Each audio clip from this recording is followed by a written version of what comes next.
শুভ বিবাহ ধারাবাহিকের আজকের পর্বে আপনারা দেখবেন হঠাৎ এত তাড়াতাড়ি পুজোর সব আয়োজন তেজ সম্পূর্ণ করেছে দেখে ঠাম্মি অনেক খুশি হয়। আর সেখানে মিডিয়া আসলে মিডিয়া তেজের কাছে জানতে চায় এত অল্প সময়ে কিভাবে এই অসম্ভব কাজ সম্ভব করেছে। এদিকে ইমন ও তার মা এই পুজোর সবকিছু আয়োজন দেখে ইমন তার মাকে মনে মনে বলে এই কাজ একজনের দ্বারাই সম্ভব, আর সেটা হলো সুধা। তাই ইমন মনে মনে বলে এখানে তাহলেই সুধা রয়েছে।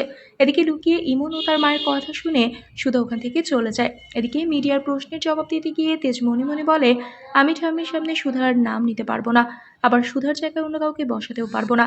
তাই তেজের মনে পড়ে যায় সুধার বাবার সেই ইভেন্টের নামের কথা।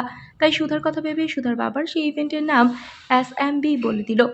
তেজের মুখে এই নাম শুনে সুধা অনেক খুশি হয়। এদিকে তেজের মুখে এমন কোম্পানির নাম শুনে ইমন তার একজন ক্লায়েন্টকে ফোন করে এই কোম্পানির খোঁজ নিতে বলে। এদিকে সুধা পূজার অনুষ্ঠানে থাকবে না বলে চলে আসলে তেজ সুধাকে বলে আপনি এই পূজায় না থাকলে আমিও থাকবো না। তাহলে কি এবার তেজের কথা রাখতে ছদ্মবেশ ধরে ঠাম্মিকে আড়াল করে পুজোর অনুষ্ঠানে হাজির হবে সুধা? বন্ধুরা, আজকের পর্ব নিয়ে আপনাদের কি মতামত জানিয়ে দিন কমেন্ট করে। নিয়মিত সিরিয়ালের আপডেট পেতে আমাদের চ্যানেলটি সাবস্ক্রাইব করে সাথেই থাকুন।